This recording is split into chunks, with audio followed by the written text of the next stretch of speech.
दोस्तों कुछ points half wave rectifier के रिमेंबर करने वाले हैं जो कि आपके एग्जाम के लिए बहुत इंपॉर्टेंट है। तो इन पॉइंटों को देख लेते हैं। दोस्तों सबसे पहले बात करें हाफ वेव रेक्टिफायर की। दोस्तों आपसे एक क्वेश्चन पूछ सकता है कि नंबर ऑफ डायोड, तो जैसा कि मैंने आपको अभी बताया कि एक डायोड यूज करेंगे हाफ वेव रेक्टिफायर में। दूसरी बात करें दोस्तों, पूछेगा आपके क्या सेंटर टेप पर प्रयोग करेंगे दोस्तों, तो इसमें नहीं करते हैं। थर्ड पॉइंट है पीक इनवर्स वोल्टेज, यानी दोस्तों पीक इनवर्स वोल्टेज क्या होता है सबसे पहले समझते हैं। वह न्यूनतम वोल्टेज यानी जिस पे डायोड का ब्रेकडाउन होने वाला होता है। पीक इनवर्स वोल्टेज वो दोस्तों वोल्टेज का वह शिखर मान, वह न्यूनतम मान वैल्यू, वह शिखर वैल्यू जिस पे डायोड का ब्रेकडाउन होगा नहीं होने वाला है दोस्तों, वो होता है हमारा पीक इनवर्स वोल्टेज। दोस्तों अगर बात करें कि पीक इनवर्स वोल्टेज कितना होना होगा, Vm दोस्तों हाफ वेव रेक्टिफायर में यानी कितना होगा, Vm होगा। नेक्स्ट बात करते हैं दोस्तों, इसकी दक्षता कितनी होती है, तो 40.6% होती है। अब यहाँ से क्वेश्चन पूछता है कि अर्ध तरंग दृष्टिकारी की आउटपुट फ्रिक्वेंसी कितनी होगी यदि इनपुट फ्रिक्वेंसी 50 हर्ट्ज है। यानी क्वेश्चन कैसे पूछेगा आपसे कि यदि किसी हाफ वेव रेक्टिफायर की इनपुट फ्रिक्वेंसी 50 हर्ट्ज है तो आउटपुट फ्रिक्वेंसी कितनी होगी दोस्तों, वो भी 50% ही होगी। ये बात आपको समझ में आनी चाहिए। तो आप इसको देख सकते हैं कि इनपुट फ्रिक्वेंसी इक्वल टू होता है आउटपुट फ्रिक्वेंसी। ऐसा क्यों, बिकॉज ऑफ यहाँ पे सेंटर टेप ट्रांसफार्मर का प्रयोग नहीं कर रहे हैं।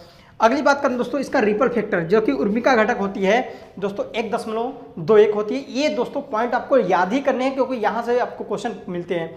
और अगला पॉइंट देखें दोस्तों, हाफ वेव रेक्टिफायर का जो एवरेज वैल्यू, अगर धारा का एवरेज वैल्यू लेंगे तो Im/पाई होगा, लेकिन अगर दोस्तों वोल्टेज का एवरेज वैल्यू लेंगे तो Vm/पाई। और नेक्स्ट पॉइंट है कि आरएमएस वैल्यू, अगर हाफ वेव रेक्टिफायर का करंट के कंडीशन में आरएमएस की बात करें तो Im/2 होगा। लेकिन दोस्तों अगर आपसे पूछा जाए कि Vrms कितना होगा तो दोस्तों Vrms की अगर बात कर लिया जाए, यहाँ पे I एवरेज की बात कर लिया जाए तो दोस्तों ये हो जाएगा हमारा Vm/2। तो ये दोस्तों कुछ पॉइंट्स हैं जो कि आपके लिए बहुत इंपॉर्टेंट है सही दोस्तों। और एक इंपॉर्टेंट बात कि जो आउटपुट मिलेगा वो हमें आधे ही चक्र के लिए प्राप्त होता है दोस्तों। ये है अगला पॉइंट, हम देखते हैं फुल वेव रेक्टिफायर।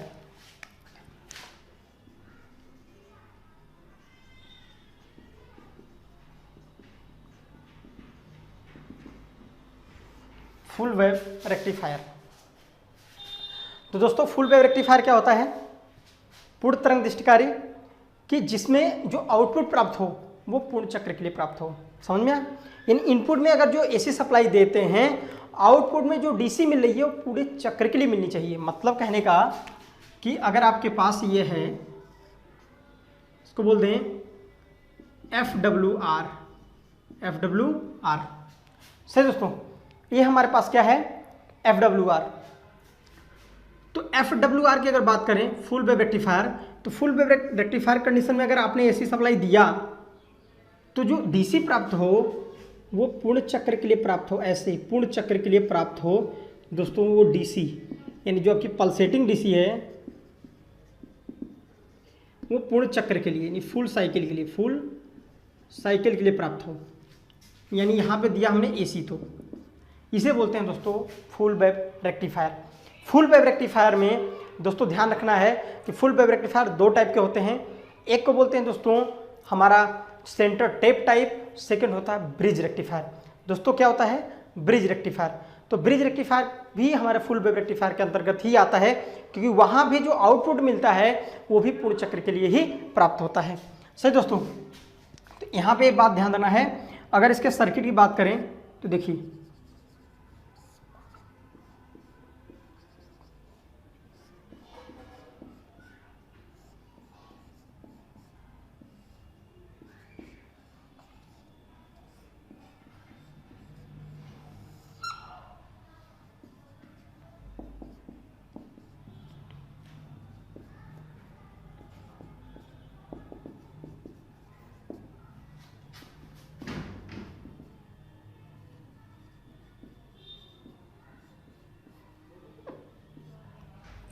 देखिए फ्रेंड, ये है फुल वेव रेक्टिफायर यानी पूर्ण तरंग दृष्टिकारी का फोटो है।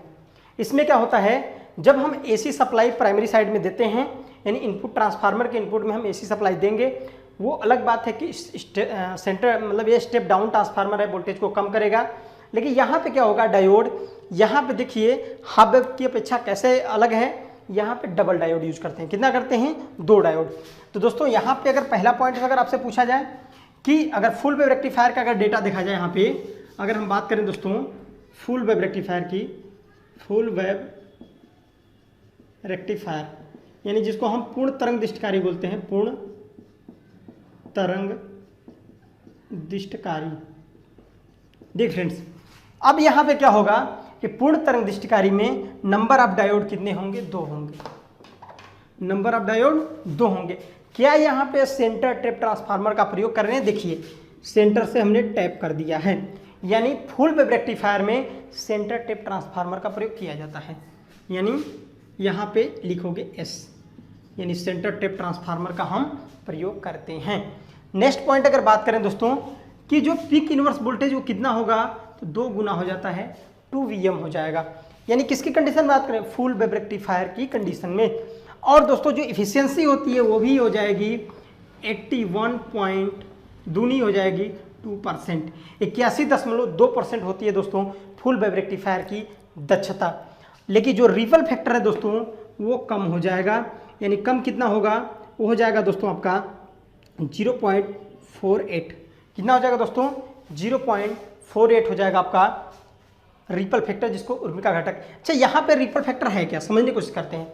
देखिए दोस्तों, जब आपने एसी को डीसी में बदला, एसी को डीसी में बदला तो प्योर डीसी नहीं है, उसमें पल्सेटिंग है डीसी है, क्योंकि उसमें कुछ एसी के कंपोनेंट हैं। उन्हीं कंपोनेंट को दोस्तों उर्मिका घटक बोलते हैं, यानी रिपल फैक्टर बोलते हैं।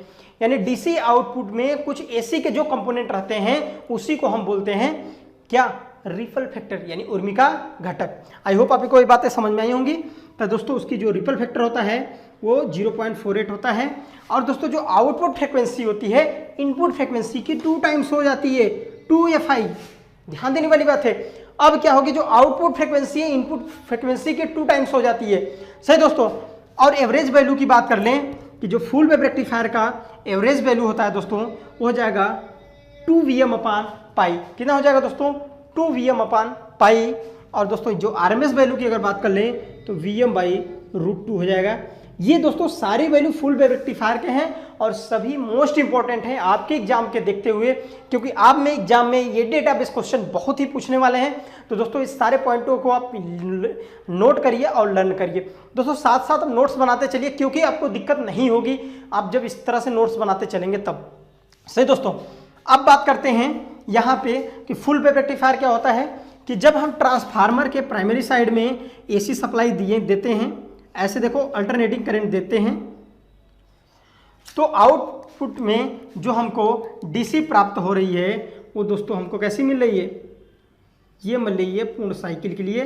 तो दोस्तों हम बोलते हैं इसको फुल वेव रेक्टिफायर। ये कैसे मिलती है ये भी दोस्तों हम आपको वेब फॉर्म की तरह समझा देते हैं। यहाँ भी पॉजिटिव हाफ साइकिल और नेगेटिव हाफ साइकिल देखें तो दोस्तों यहाँ पे पॉजिटिव हाफ साइकिल में एक डायोड ऑन रहेगा, नेगेटिव हाफ साइकिल में एक डायोड ऑन रहेगा, यानी दोनों कंडीशन में कोई ना कोई डायोड ऑन रहता है। इसीलिए दोस्तों हमारा जो आउटपुट है वो पूर्ण चक्र के लिए प्राप्त होता है। सही दोस्तों, करते हैं। आई होप आपको समझ। और दोस्तों आप हमारे वीडियो को पूरा देखें।